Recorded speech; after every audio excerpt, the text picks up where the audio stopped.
All right, Christina's got her dino egg oatmeal, so clearly she's ready to go. Grace has got her best Sunday jammies on, so Grace is ready to go.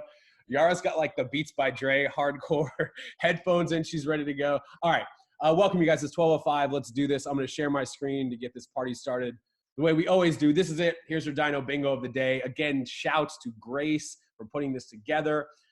If and when you get a bingo that's 5 in any direction, send a message to Grace and she will tell you what you have won, the honor of choosing, doing, picking, what you win. So yeah, any questions with respect to the Dino 101, or if you get it, send that to Grace. Any science-based questions, you can send them to both Grace or Christina. If it's like a hardcore science thing, I would go to Christina first because she's a Hey, Grace, per your admission, you're not a dinosaur person. No. Christina literally has a master's in geology. I'm just giving you a hard time. Okay. I know. So questions, per usual, to Grace and Christina. I guess ideally Christina. How about that for a hard time? All right, so that's our bingo. And today, our dino of the day, I hope you've got your pens and pads and Procreate digital platforms ready to go. Here it is. This is our dino of the day, Camarasaurus.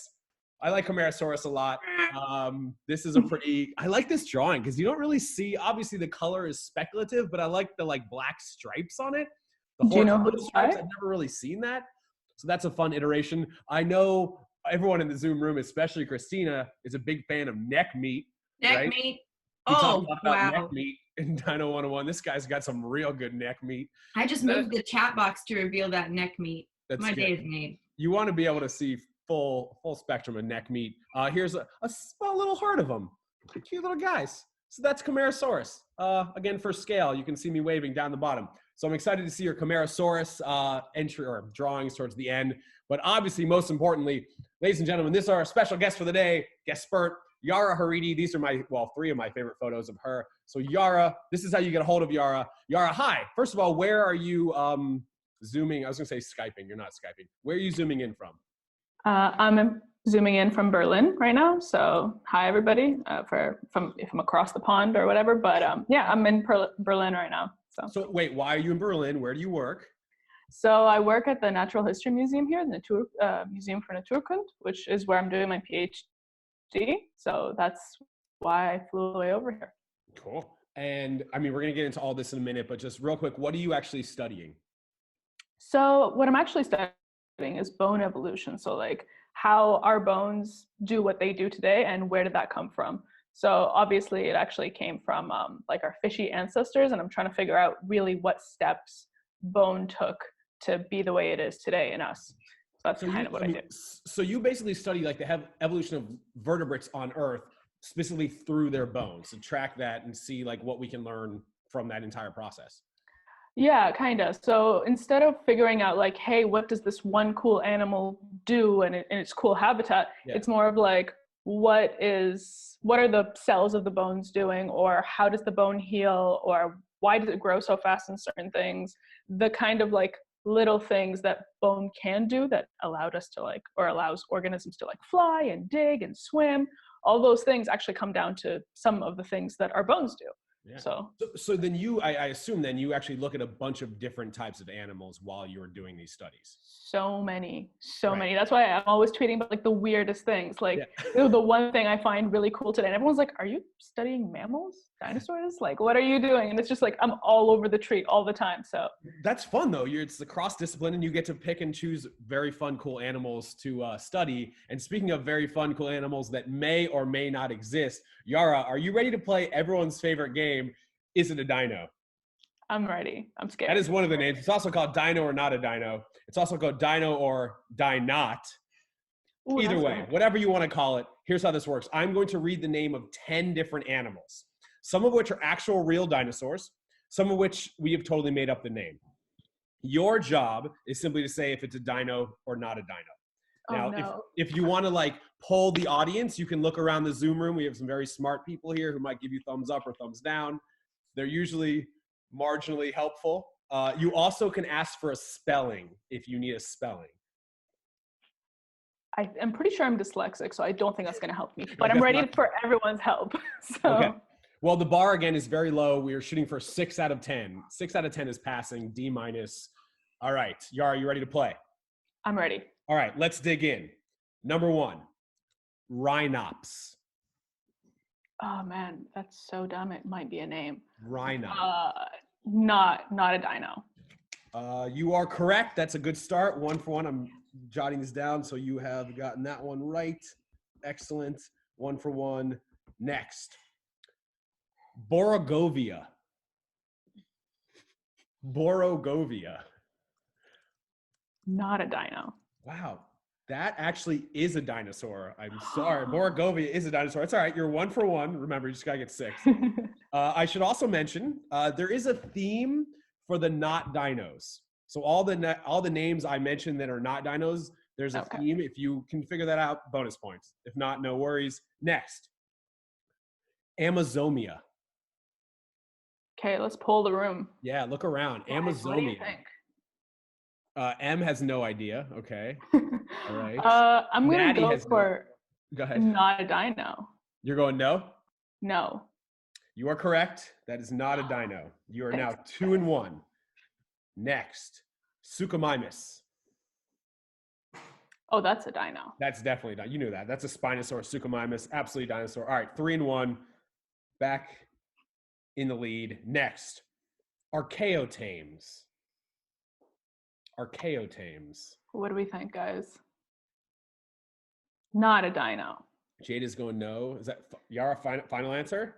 Final answer. Final answer. Archaeotames is not a dino. 4 and 1. Doing great. I'm putting this on my CV. You probably should. Here, well, don't get ahead of yourself. You can still lose. You're not here. All right. This one. Ooh, here we go. Zapalosaurus. Oh God. Zapalosaurus. That better not be a dino. What do you guys think?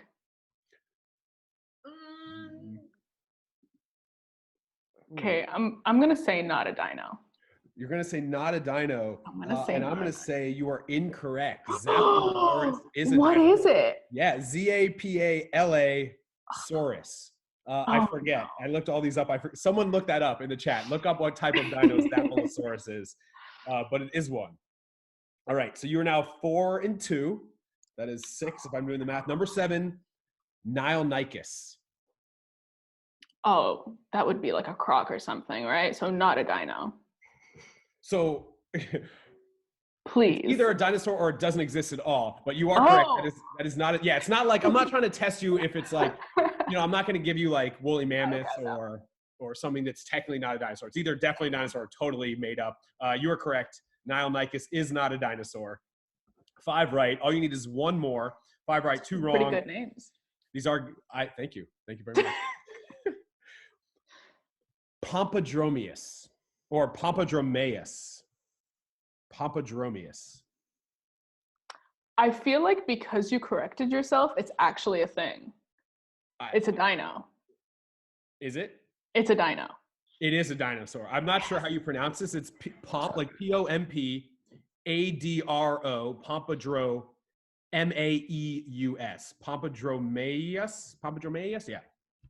Wow. All right. So you've got 6. You're already going to win. That's 6. You've got 2 more. Cryptops. KRYP tops. Cryptops. Oh my God, I'm getting some thumbs up, but like my gut says no. Oh no. What do you guys think? I'm seeing a lot of more thumbs down. Actually, Gary has a very enthusiastic thumb up. I don't know if that's the second page has some shrugs, so that's fun. I'm gonna go for yes. It's a dino. I'm gonna start. Nailed it. That is a dino. You are now 7 and 2. You've got a C minus. If you get this last one, you will be at 8 out of 10, which is great. Dude, before I tell you the last one, have you been able to figure out the theme of the not dinos? Rhinops, Amazomia, Archaeotames, and Nilonychus. Places? Like maybe this last one will help you be more specific on the type of place. The last one, let's see if I can pronounce this correctly. Proto-Mississippi Mimosaurus.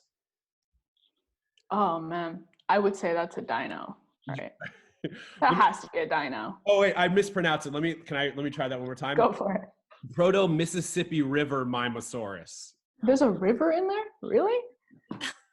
Remember, No. we had Rhinops, Amazomia, Thames, and Nilnicus. Okay, so it's not a dino, It's and not the a theme dinosaur. is rivers. Yes, the theme, you nailed it. You got 8 out of 10. The theme was rivers, not actual dinosaurs. 8 out of 10. Christina, you want to tell Yara what she has won the right to do, seeing as how she won? Yeah, Yara, you can stay now. We were going to ask you to leave if you didn't pass.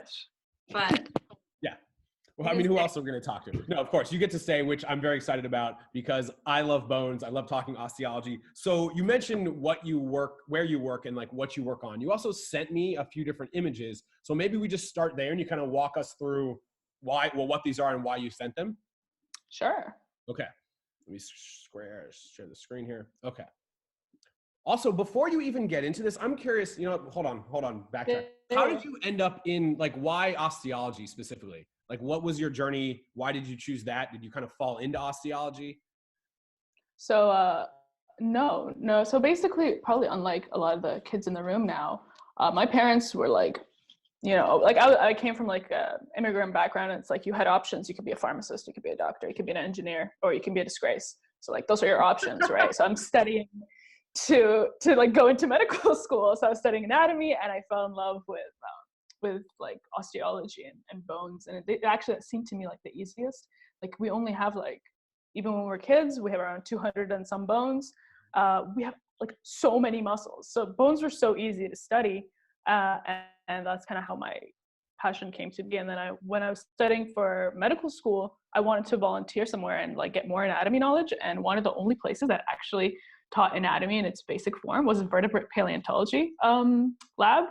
And I volunteered there, and they were like, hey, you're doing pretty well. You want to do a master's? I was like, well, I guess I could do a master's while I'm applying for med school. And then that never happened because I fell in love with paleo, and it never left. So you can tell me how accurate my background is right now? Is this how you found this? Yeah, that gunnery is your neck. Bearish? That kind of works, right? No. No, that's not. Am I supposed to lie to him? Is that how this works? All right, I'm going to bring up that screen again. Okay, yeah, that's a great question. How do we know if a fossil is sick? And this is not a T-Rex. Is this an Allosaurus? Yeah, you got it. Okay, cool. Yeah, what's the deal here? So basically, one of the things that really got me like interested in osteology is when osteology goes wrong, and like how weird bones can be and how they heal. Mm-hmm. And so that's how I got really interested in paleopathology, which is the study of basically sick ancient bone.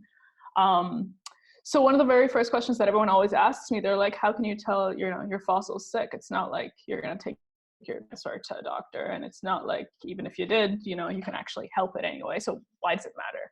Or how can you even tell? So that question is really easily answered actually by something called comparative osteology, which is as simple as it sounds. You compare the bones.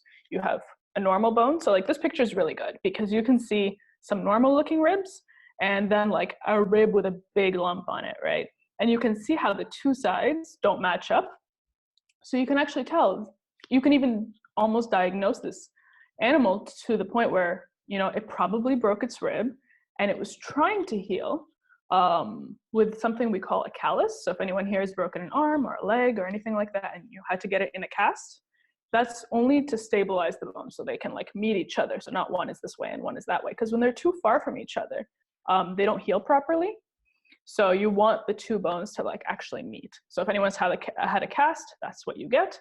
So there you can actually tell the animal broke its rib at some point and it was slowly trying to heal. And then clearly when it died and it became a fossil, it was at this stage of healing. So this is a really good example of like a very obvious pathology in a fossil.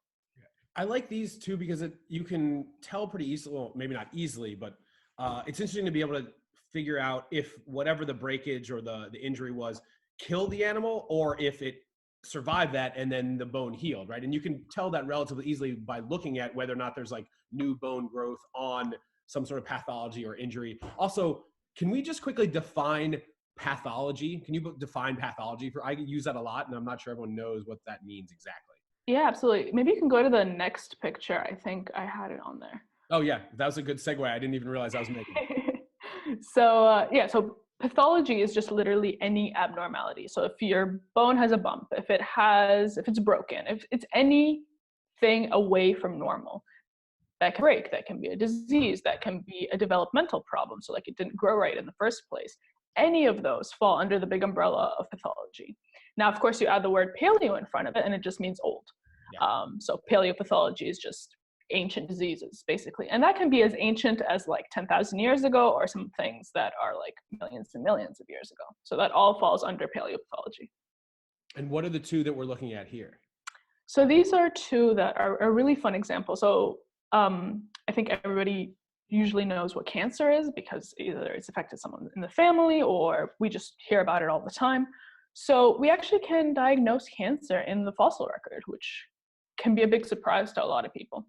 So here are two examples. This, the one that is lighter color, that one is an osteosarcoma, which that means just means bone cancer. And it's about 1.8 million years old, and it's of an early hominin. So hominids and, basically the lineage that humans like us, we came from. So it's cancer on a bone from that time. And then on the other side, we compare it to a project that I was involved in earlier last year, and it's from a stem turtle. So before turtles were turtles, they came from a certain lineage of reptile-like things. And this is their leg bone. So the leg bone also has that lump on it, and it's also an osteosarcoma. So again, bone cancer. So that's a good way to kind of compare the two.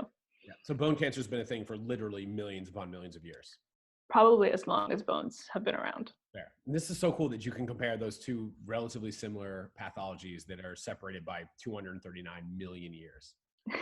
Yeah, I mean, that's the thing. So that's the cool part. That's what I love about my job. Like, the bones that we have are almost identical in some of the things that they're doing cellularly as to like these fossils. So we can actually see like, where did it remodel? Where is it trying to heal?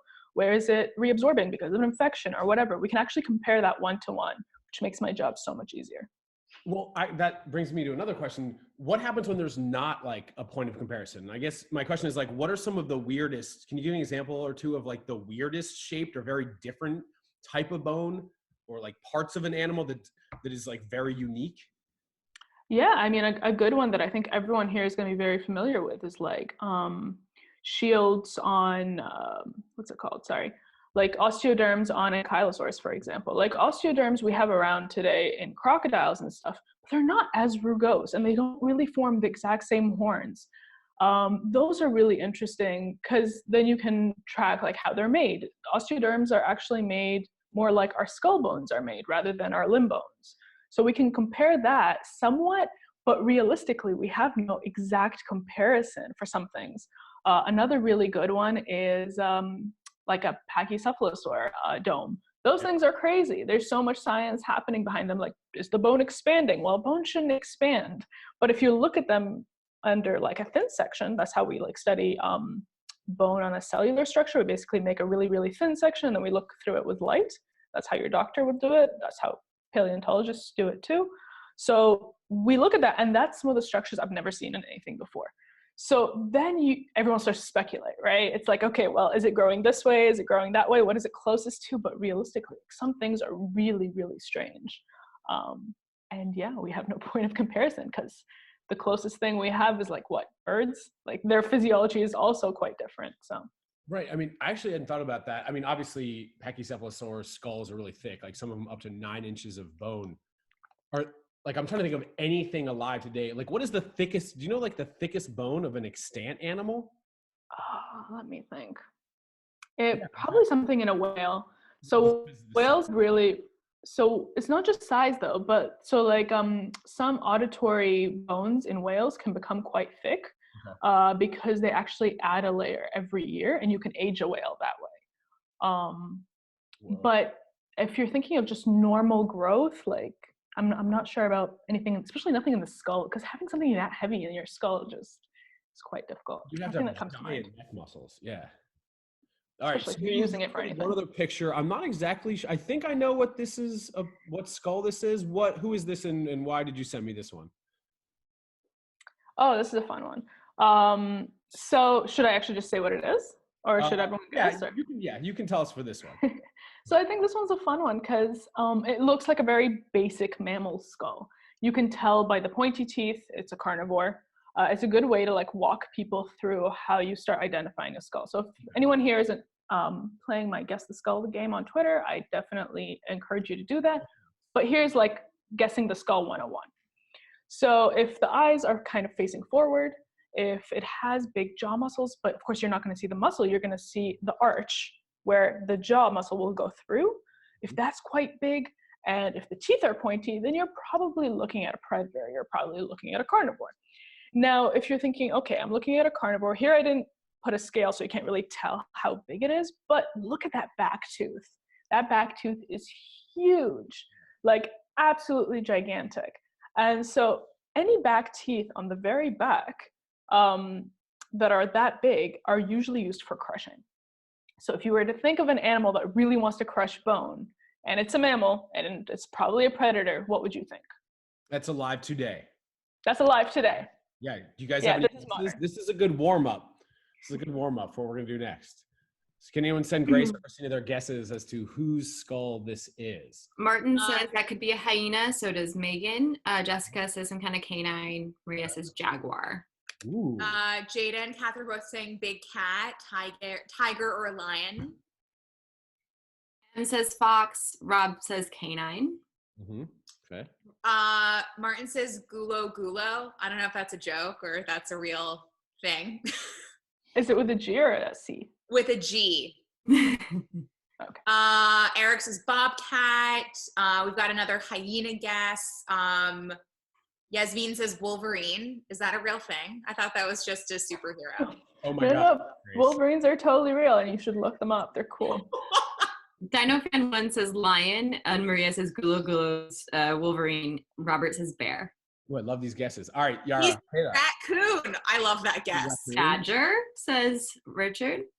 Ooh. It is a spotted hyena. So it is a hyena. Oh, good job. Very good. Great job. I like all right, so we did that first as a little warm-up, so Yara could take us through like how she looks at a skull, features to identify as you start to make guesses. And she does. She plays a game called Guess the Skull on Twitter. It is great. I love it.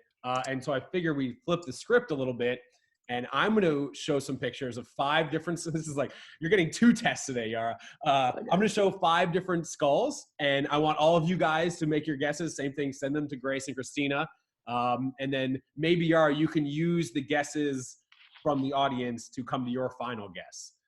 All right, so skull number, these might get harder as we go. We'll see. All right, skull number 1. We share the screen here. Screen here, share screen. Boom. All right, here we go. This is skull number 1 for a little bit of size. It's about, I would say it's about yay big, maybe a foot long, maybe 8 inches, not even a foot long. I don't see any big teeth or any teeth at all in the back of the mouth there. A lot of little pointy, sharp ones in the front. Are the guesses, Christina, the guesses coming in? Yeah, Michael says Velociraptor, so does Martin, so does Richard. Okay, we got 3 guesses for Velociraptor. Anybody else? Rob says Troodon. Troodon, interesting, okay.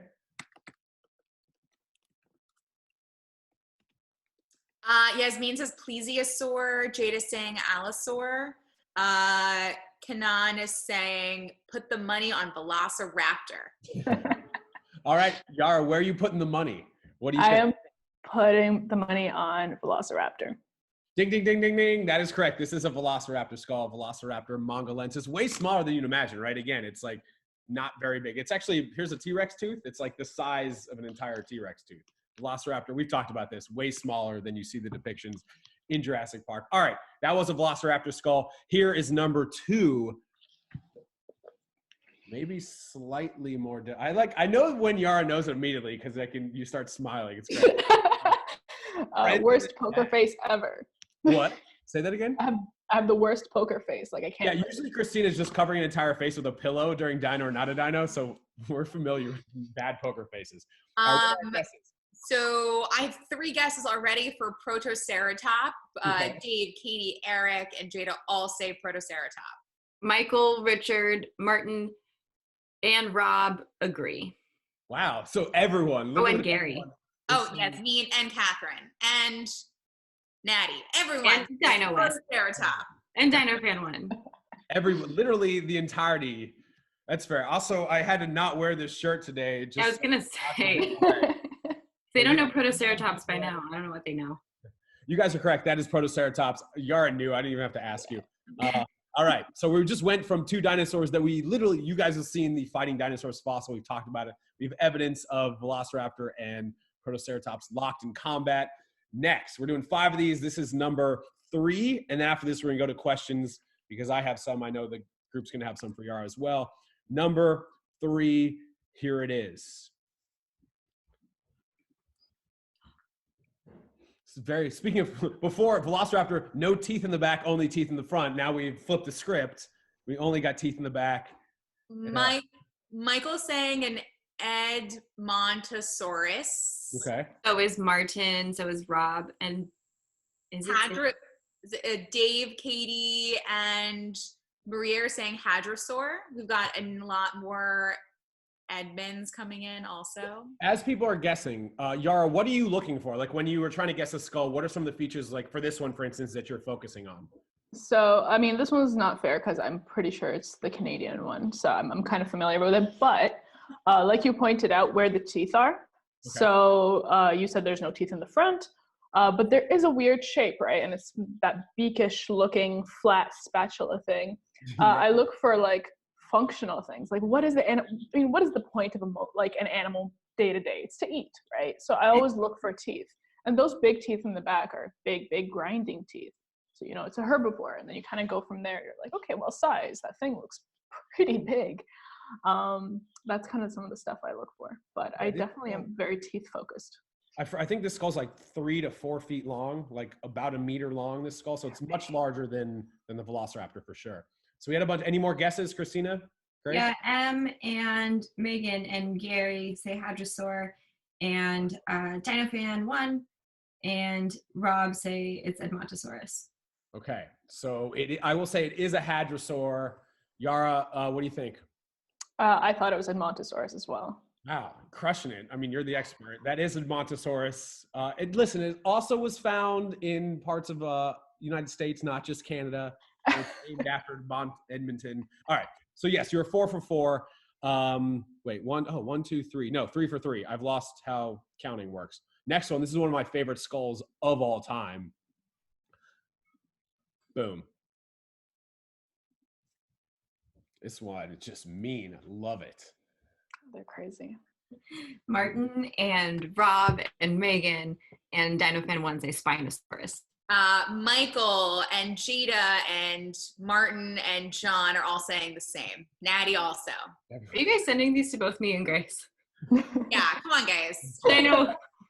Dino West and Richard say Spino. Eric. I gotta make these harder. Probably. Any examples other than Spinosaurus? Robert says Iguanodon. Oh yeah, Yasmin is saying Suchomimus. Suchomimus, okay. That's another type of Spinosaur. Eric is also saying Suchomimus. Mm-hmm. Provinoraptor agrees with Spinosaurus. That's a good sentence. Provinoraptor agrees with Spinosaurus. Someone draw that as a comic. That's great. Spinosaurus Rex also says Spinosaurus. Oh, and Martin can confirm there's at least one other Martin. So if we're both reading a Martin thing, I'm sorry to besmirch the integrity of Martins. Philip says Baryonyx. Besmirch the integrity of Martins. Baryonyx, another Spinosaur. Well, that actually brings up a good question, Yara. Like, I don't know if you are an expert on this type of dino. Actually, let me let you guess. Do you know what this is? Do you think you know what this is? I was gonna say a Spinosaur, but I don't know the difference between Spinosaurus and Baryonyx, even though I was just with the Baryonyx specimen at the NMH, which was amazing because it's a huge animal, but I don't know the morphology differences. I don't know what parts of the skull touch which, or I'm really not sure. So yeah, this is a Spinosaurus skull. I wouldn't be able to probably tell the difference between a Baryonyx and a Spinosaur unless that's the thing you study all the time to see those because they're very closely related, both Spinosaurs. Yeah, this is a Spinosaurus skull. Spoiler alert, ladies and gentlemen, tomorrow on Monday, we're doing Spinosaurs all day because we have not done that group of dinos, and they are obviously incredible. We're going to talk a lot about like what those little perforations and divots are along the teeth and the end of the snout. Those are incredible adaptation with some modern corollaries, which is, like Yara mentioned, a great way to figure out how animals that haven't been around for millions of years may have lived, looking at similarities between animals that are alive today. All right, that is Spinosaurus. Last one.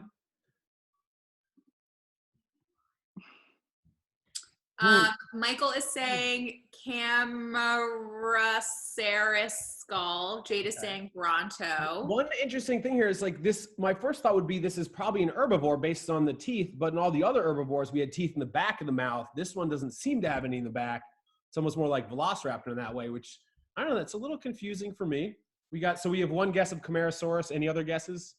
Eric's saying Epiphyseal. Dave and Katie are saying Dilophosaurus. Something with Diplodocus. Probably Diplodocus. Diplodocus. Yeah, there you go. Yara, have you heard? I've heard both. Diplodocus and Diplodocus is. I've heard both, and I like Diplodocus, but I don't know what the. Maria saying one of those long neck boys. Yes. It is a long neck. That's okay. I'll give you that hint. It is a long neck boy with the neck there.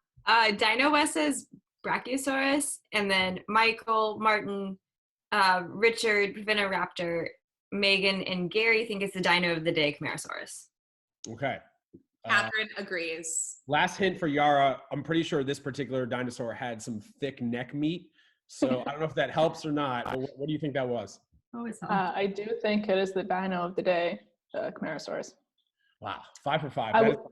You guys crushed that. Sorry, go ahead. No, it's okay. I was just going to add that actually the really cool thing about herbivores is that you don't actually have to have teeth all the way to the back. And just because like the jaw is that long doesn't mean that's like where the mouth ends. Like the mouth would end at that bump. So it does have actually teeth all the way to the back, technically. Oh, I see what you're saying. Okay, yeah. Yeah. I'm thinking about this as having like a gape that's like 90 degrees and opens way wide. Probably not. All right. So that is Camarasaurus skull. That is our dino of the day. Reminder, in about 10 minutes, we're going to come back and look at all of your Camarasaurus renderings. But for now, I'm sure you guys, I have questions. I'm sure you guys have questions as well for Yara. Christina, you want to hit us with a couple? Hold on, you're muted. Yes. Okay. So M asked when hollow bones came about. Oh. And what evidence do we have for why? The evolution of hollow bones. Great question. That is a really good question. I think it's funny that most people don't know that actually almost all animals have some type of hollow bones. Our bones are actually hollow, as in they have a cavity in the middle that has our bone marrow, and it makes a lot of our immune system is made in there, a lot of our red blood cells are made in there. But I think when people are mostly asking that, they're thinking like birds and pterosaurs and that kind of like really, really spongy bone. And that actually has happened several times. It's not like it only happened once. So it happened once with pterosaurs, it happened once with birds. There's also some aquatic animals that end up having really, really spongy bone, but it's not hollow, it's full of fat instead of full of air. So there's many reasons for why bone can become full of holes, basically. And it's either to store something, so like store something that makes red blood cells or fat, or store air and make yourself lighter because you want to fly. So those are kind of, so the answer is that it didn't really evolve once. So I can't give you one date because it's happened multiple times, which is kind of cooler, I think. I've never heard that certain marine animals store fat within their bones. Two questions, like, can you give us a couple examples? And second, is that, I assume that'd be to aid in buoyancy? Yeah, you got it. So if you've ever had the unfortunate chance to skeletonize a whale or a seal, they will ooze. Skeletonize? What yeah, so sorry. To reduce an animal into their skeleton. So like you let it rot, or you take out the bones and you let like bugs eat the flesh, and then you leave the Shout skeleton. out to dermicid beetles. Sorry, go ahead. You got it. So basically that's how like museums get those beautiful skeletons that are hanging up on their ceilings, or all the ones that you get to see when you go to a museum. that process is called skeletonization. So it's to make an animal into a skeleton. And that process is especially hard with animals that store fat in their bones. So like seals and whales are really good examples because, again, they want to sink. So it's better to have like that dense fat in your bone rather than have air or blood. Fat is actually denser, so you'd want that. So yeah, if you like cut up their bone, you would see there's all these like little holes, all the spongy holes, but instead of air, they have fat in them. And so when you're skeletonizing it, you're leaving that bone out to dry. It's just oozing fat like for days, and it smells so bad. Is that why a lot of times, like specifically for marine mammal, like whale skeletons you see in museums, they're not like clean white like a lot of others? It almost looks like kind of wet, and it's like there's still fat slowly oozing out and giving that like almost greasy sheen almost. So exactly. To an extent, it's that. Also, a lot of the whale skeletons that we see and that kind of stuff, they are really old. So fat like coats the bone, holds onto dust a lot better than completely dry bone. So it's like they're dirty, but they're dirty because they were dirty on the inside. if that makes sense. Yeah. All right, Christina, you got another one? Yeah, we have a lot. Cool. So Britt is asking, how does the tensile strength of dinosaur bone compare to human bone? Did dinosaurs have epiphyseal plates similar to ours? And if so, is there evidence of leg length discrepancies post-break of the plate? That's a very good question. I feel like I'm doing my defense here. This is practice for your defense. No, it's really good. So when it comes to epiphyseal plates, like the ones that we have as mammals, they're really big.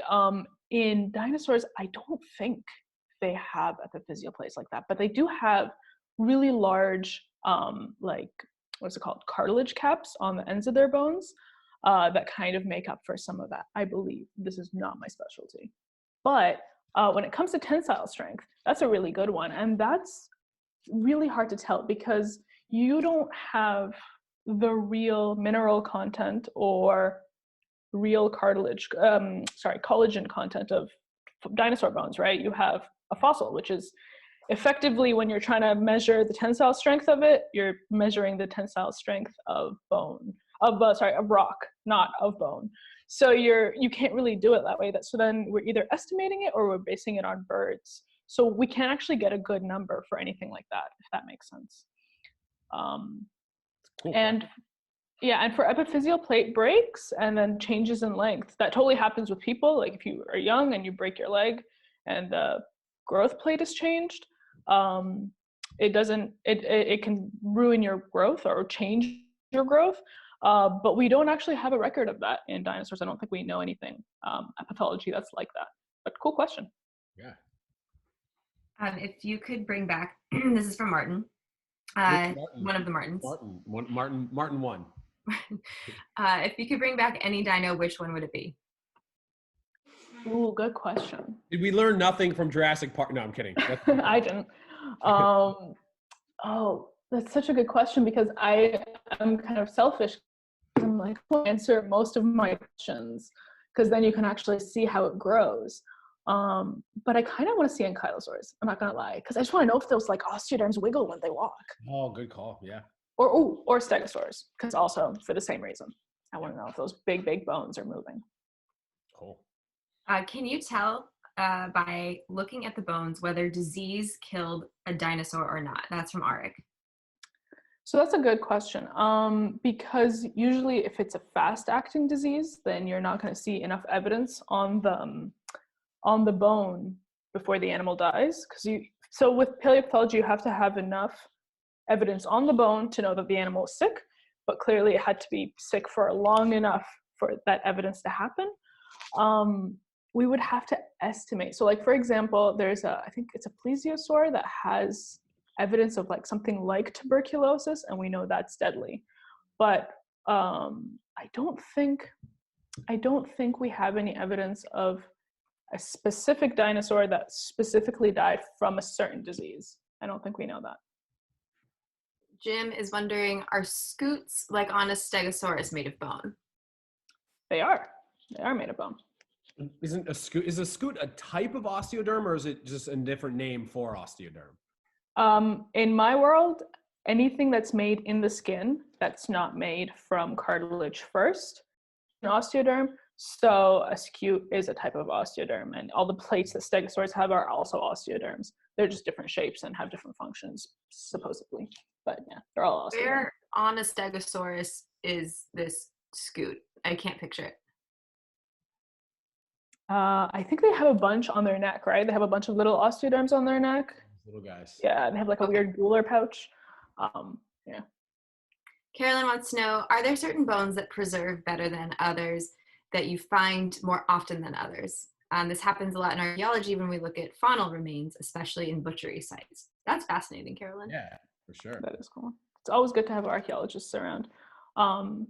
Yeah, totally. Usually anything that's super dense, and also vertebrae, because vertebrae, there's just more of them in each animal. So if you think like, you know, you have a full body, you get more ribs and more vertebrae than anything else. So you get those quite often, especially vertebrae that are really dense. You find a ton of those everywhere. But yeah, the density of the bone and how many pieces, like, so skulls usually like disappear really quickly depending on the animal. Like for sauropods, our dinosaur of the day, their skulls like are so rare because they're made of really, really thin pieces of bone, and any amount of water that comes by will just like, bye, you don't get the skull anymore. So you don't get that stuff as often as you would get vertebrae, which are like these more bulky, full, dense pieces of bone. Okay, I have 2 more questions and I'm going to send it to Grace. I know she has a ton. So thank you. Really good questions too. Your curiosity. So yeah. What is the difference between shark bones and other bony fish? Ooh, good question.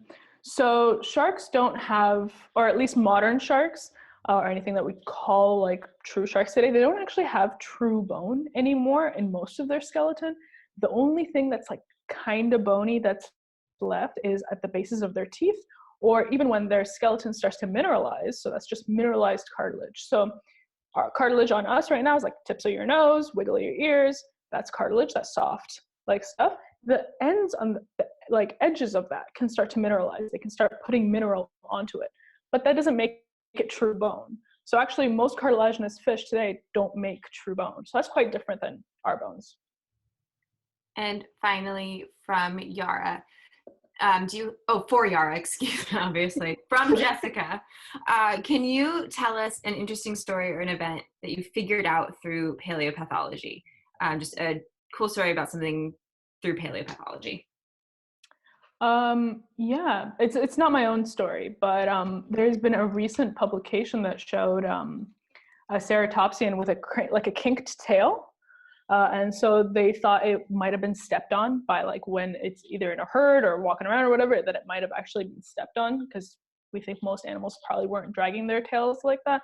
So that's kind of cool. Some of things really lead to behavior. There's another non-dinosaur example is ichthyosaurs. Ichthyosaurs, the dolphin-looking reptiles, they have a bunch of bites all over them, and it changes through time. So that kind of shows that maybe their behavior also changed through time. Instead of just having face bites, they start to change and have a lot of broken ribs. So maybe instead of face biting, they became like body ramming. There's like that, those kind of stories you can actually tell from paleopathology, which I think is super cool. Cool. All right, Grace, you're up. Wow, guys, so many great questions. Okay, so let's go first with Catherine. She wants to know, where does your field of study end? Are you specifically those that lived in Triassic, Jurassic, Cretaceous? Or at the start, she said Paleo, referred to ancient, but where does your specialty end? Like, what is ancient, what is now? That's a really good question. I actually work on a lot of modern animals too. So for me personally, like I have a project on some frogs and all kinds of weird modern bone, because I have to study modern bone to kind of understand how old bone works. But if you're thinking of when do we stop calling something like a paleopathology, I think that goes with when you stop calling something a fossil. So you basically stop calling things subfossil or fossil around like, what is that? Like 10,000 years or so, depends on the locality, but like so around subfossils I would stop calling it a paleopathology. Got it. Kanan wants to know, what is the oldest case of paleopathology? it's so good.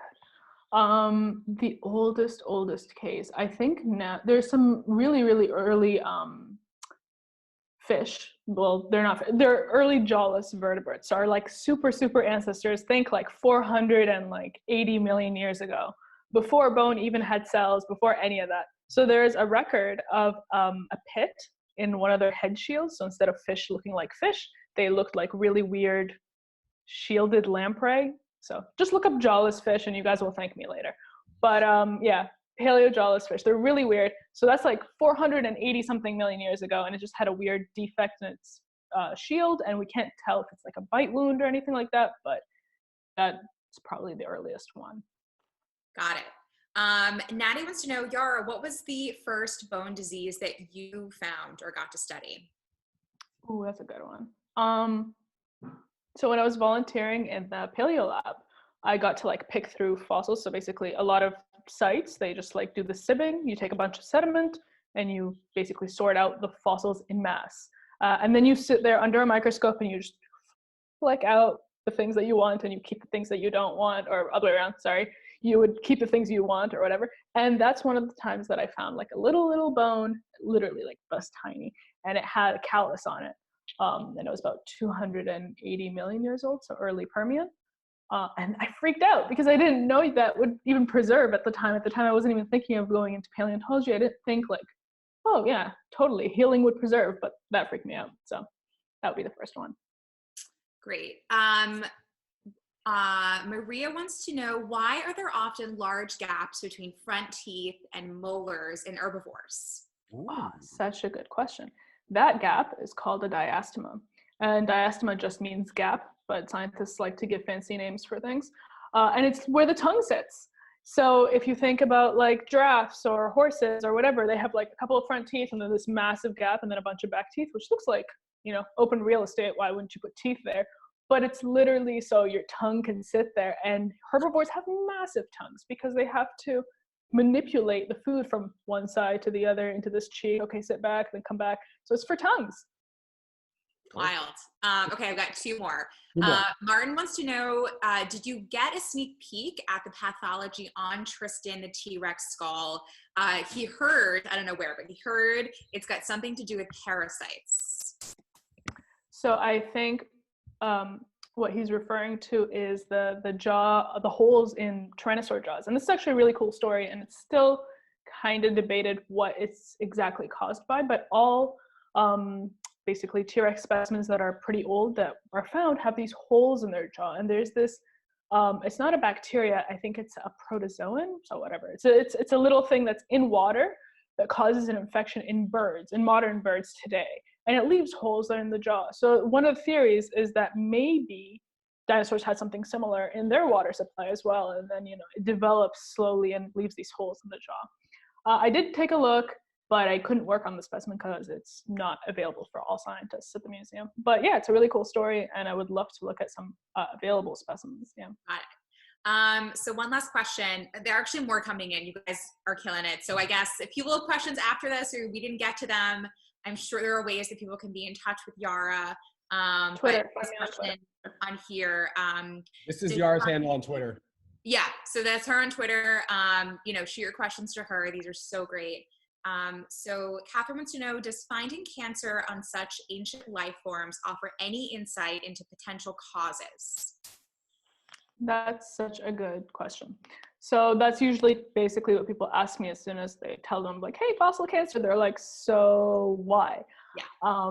And it's really cool because if you think about it, things like cancer have actually been found in plants, in bacteria, in like all the way down the tree of life. Basically anything that has more than one cell, anything that's multicellular, can basically get something like cancer. So any uncontrolled cell growth.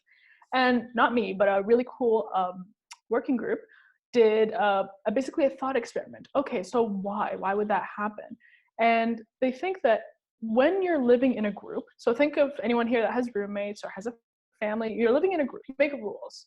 You have to share food equally. not anyone's allowed to do one thing too much. And it's these breakdown of these rules that causes problems in your household, right? It's the same thing with multicellular organisms. As soon as one of these cells breaks one of these rules, that actually becomes cancer. So if you're taking too many resources, or you're living longer than you're supposed to, or you're reproducing and outcompeting anything around you, that's instantly cancer. So it's actually in our own genome of being multicellular organism. It's part of our programming, but it's when that programming goes wrong that it becomes cancer.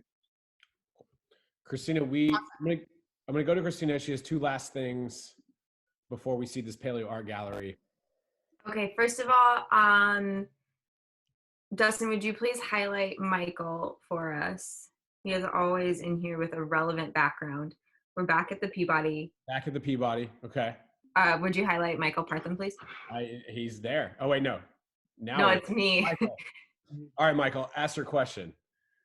Well, here's the Camarasaurus from the Peabody Museum, because I know that it is Yara's favorite dinosaur, which Dustin, you must have done your homework highlighting Camarasaurus as the dino of the day.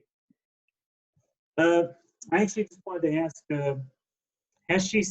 does she intend to see Walking with Dinosaurs? Because I know for a fact that she hasn't seen Walking with Dinosaurs yet.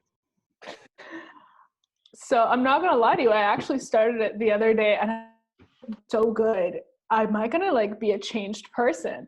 And I thought it was gonna be like a really kiddie, kind of dumb like show, and that's my own biases, but it's really good. So I think I'm gonna get some popcorn and finish it soon, I promise. Nice. Christina, our last and most important question. We started off with this. I think a lot of people missed it. So Christina, you want to circle back and ask the most important question of the day? Yeah, of course. So here at Dino 101, we have a running research project. So if you would contribute to our data on this, please, Yara. And it's very important to Rob, especially. Given breakfast choices of waffles and pancakes, which do you choose? I'm a waffle girl. Most of us are. Listen, you've cemented some friendships, but you've also broken some people's hearts. Okay, that's what we do here at Dino 101. So we're about out of time, running out of time. I want you guys to hold up your Camarasaurs, these 150 million-year-old chambered lizards. I'm excited to see this paleo art gallery. Cool fact I learned about Camarasaurs literally yesterday was they replace their teeth about every 60 days. So every 2 months, new teeth. Just chomping on vegetation and chomping, running them down, replacing them. These are so good. Great. I'm going to go and highlight some of these. Feel free to comment, Yara, as we go through. This is Neki. Oh, so good. Nicki Minaj. Oh, that's so good. Megan. Skull Study 2. Okay. Nikita. Ashley, hold that up. Yeah. We got. Oh, that's really beautiful. Are those waffles? Waffles. Yeah, Ashley. Cosmo the Camarasaurus. Yes. As we're going through these are great. Margot's got the digital drawing per usual. As we're going through these, remember, if you want to support Dino 101, I'm Dustin-Growick on Venmo. That is always very much appreciated. Here we go, Jim. Oh, we have a legit paleo artist here working on his Camarasaurus. I mean, I think you could have made the neck meat a little bit thicker, but that's just personal preference. Everyone's the critic. Always the critic, right? Let's see, Adela. Ooh, Iggy, that's good. I like that. How about this entire gallery here? Yes. Oh, that's beautiful. No, those are really good. Oh, Eric's always got a great one. Leggy, that's a good name. Leggy. Good name. Leggy. Let's see, Denise. Oh, wow. Richard. Ooh, they're on like an island. That's cute. Tia and Camara. I get it. I like that. Oh, well done. Wow. Look at such a talented crowd. This project. Notes. I need these when you're done. So I remember we talked about, wow, that is great. John's background. Just for a second. Good background, John. I'm here for it. Let's go to Martin's drawing. One of our Martins. Oh, I like it. We started with the head. Slowly working down. I like the thick neck meat. That's good. Let's see. Martin here. Another great one. Oh, nice. That's great. That's beautiful. That's really good. Oh, we got a T-Rex. Nice. We got some Dinos of the Day. Yasmin. Let's look at this one. These are cute too. I love that you guys fold the paper. No wasted space. Oh, Proveniraptor with a whole slew of animals we talked about today. I like it. And Dino West, last but not least. Oh, I like this one. Big front legs. I don't know. Did Camarasaurus have those front toe claws? I know like a Pachycephalosaurus did. Do you know, Yara? I don't know. I don't know if they have the big like thumb ones, but they did have like stubby little pillar feet. Yeah. No, those are great. Like I said, these are, oh wait, Inez, last one. Inez actually made a poster based off of all these drawings we did every day. Oh, that's gorgeous. Carmine the Camarasaurus. Love the patterning. Love that. Yara, thank you so much for joining us. I still have 1,000 questions. So I and the rest of you can hit up Yara, Yara_Haridi on Twitter. Any last words, Yara? Seriously, thank you for joining us. This has been great. Yeah, it's been really fun for me too. And thanks guys for all the drawings. That was awesome. Christina, where can people post their drawings? At Of the Daily Dino on Instagram. On Instagram, username Of the Daily Dino. At Of the Daily Dino. At Of the Daily Dino. Yep. And so tomorrow, I already mentioned this to you guys. I'm incredibly excited. Tomorrow, we're going to do Spinosaurus. We're talking about all the different Spinosaurus, Irritator, Suchomimus, obviously Spinosaurus itself. Some of the most coolest animals literally to have ever lived. So that's tomorrow, Sunday. Thank you guys for joining us today. Remember, I don't care if you're simply trying to Google a skull or literally trying to unearth a Camarasaur skull to study its pathologies. Never stop digging. Thank you guys. Have a great Sunday. We'll see you tomorrow for Spinosaurus. Thank you, Yara. Peace out. Never stop loving dinos. Bye, everyone.